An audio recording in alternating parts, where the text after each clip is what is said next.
Okay, so we're just finishing off last module. So we're going to do, so the last module was on sticking hands, yeah? And we didn't get to finish the last part, which was touch sparring.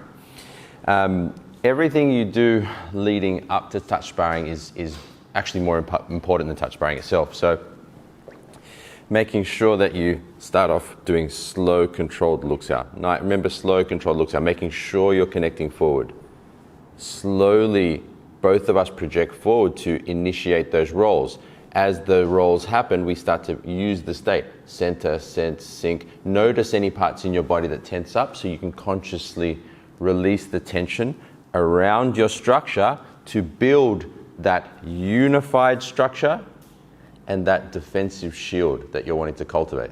So we practice our looks out, we do looks out to cultivate our defensive shield.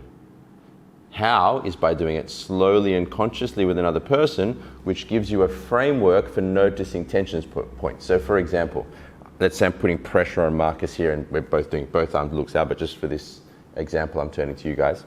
And let's say as Marcus comes towards me, let's just say, for example, he feels a bit of tension in his shoulder.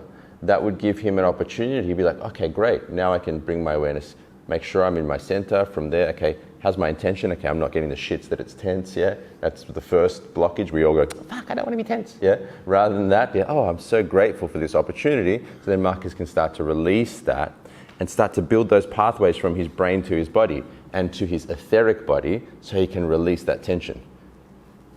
99% of Wing Chun practitioners don't actually know this and when they do know it, they don't even practice it. So don't be like 99% of people. Be like the 1% of people that actually do the hard work that makes you better at Wing Chun, which is state training, form training, slow looks out training. And then there was the things we built on that, remember? There was the rolling ball exercise, which was a foundational one before that. There was also single sticking hands, which we went through. And then there was balance, where we work on taking people's balance. But the one thing you need to remember, especially when you're doing your sticking hands training, is the context, yeah? Which is the context of the training hall. When it gets to sticking hands, most of us naturally want to bash each other. I want to beat this person, I want to be better than this person, or I want to be better in general. Yes, being better in your own skill is the key, but not being better than the other person. No one gives a shit if you're better than Steve at 4:15 class on a Tuesday. No one cares, yeah? At all. No one really even cares if you're in a world championship. Yeah?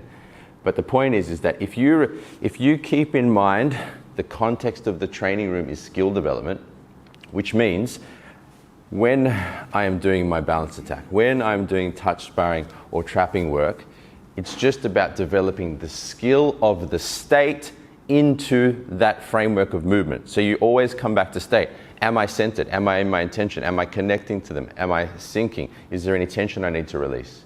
You get it? So the state is your framework for skill development. Always come back to that. How can I get better at putting the state into what I'm doing, not how can I beat this person?